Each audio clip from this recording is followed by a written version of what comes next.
Welcome to this discussion on building a healthy workplace culture in law enforcement. In today's Candid Conversation, we will hear from Chief Robert McCullough from the Baltimore County Police, Colonel Roland Butler from the Maryland State Police, and Chief Amal Awad from Arundel County Police. Welcome, everyone, to this discussion. Chief McCullough, when we talk about workplace culture, how does that impact your department's overall effectiveness? Well, first of all, when it comes to culture, I firmly believe, once again, the leader at the top sets the tone. I believe the organization takes on the personality of its leader. So it's very important for the leader to set the culture, but you also have to understand the culture. So you have some leaders that come from the outside into a culture, and you have some people that grow up in a culture. So you have to understand the environment so that you can properly set the culture. And in my organization, I believe the most important thing, and I think for my reputation, is for any leaders being consistent. You have to be consistent in your actions, consistent in everything that you do. As a leader, you have to be fair. You have to be present. You have to be involved. And your message has to be consistent. One of my mantras is dignity and respect.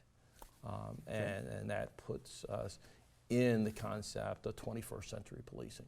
So my message in everything that I do in my organization is dignity and respect. And that message is to my people internally about them treating each other with dignity and respect. And that translates into them treating the community and our external partners with dignity and respect. Great points. Colonel Butler, how are you working to shape a positive workplace culture among state troopers and civilian personnel on a day-to-day basis? Highlight some of the things that Chief McCullough said. People have to feel valued. They have to feel that they're part of the team. Teams complete missions, not individuals. People must be treated with dignity and respect. They must know that they're going to be held accountable.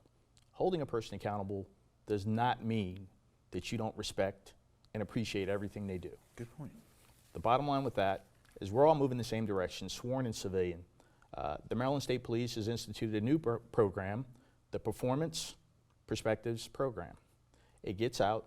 We go to regional locations and we talk to both sworn and civilian personnel from the lower end of the chain to the upper end of the chain to make sure we all understand what the mission is and get feedback as to how we're doing, particularly at the executive command level.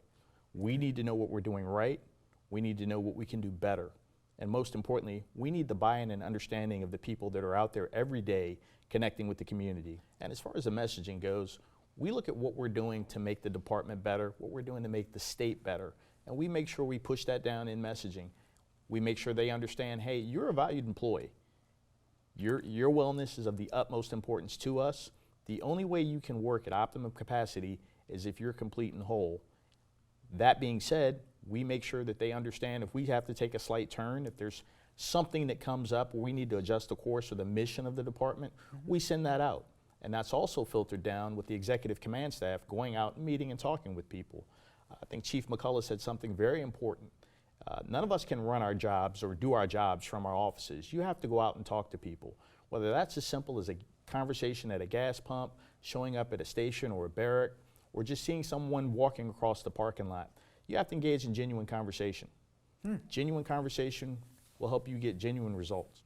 As long as we can treat each other with respect and foster that environment, it increases our chances of being successful overall and improving the outcomes that we experience out there on the roadways as we work to protect citizens. Thank you. Chief Awad, from your perspective, how does a positive workplace culture contribute to the success of a police agency? First, I have to thank them for sharing their sentiments. I agree with them wholeheartedly, particularly where dignity and respect come into play. I too, Chief, share with my officers that we must allow folks to walk away with their dignity. When they have an engagement with us, it's important to treat people with dignity and respect. Beyond imagining your loved one in a situation and treating them as you would your loved one is just doing the right thing and making sure we treat people as they deserve to be treated. One of the other things you've heard mentioned is presence.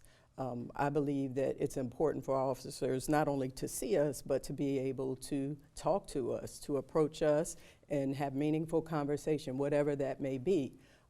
So I make it a point, as I know the other chiefs and the superintendents tend to do, is making sure we're visiting lineups, which There's also a roll call for some Okay. agencies. Okay, thank you. But hearing from our officers, hearing from our professional staff what their concerns are, and then just working together toward a resolution on whatever their concerns or the issue may be. And lastly, I'll close with this. I think it's important, particularly you heard me speak to the murder of George Floyd and just how the country has processed that.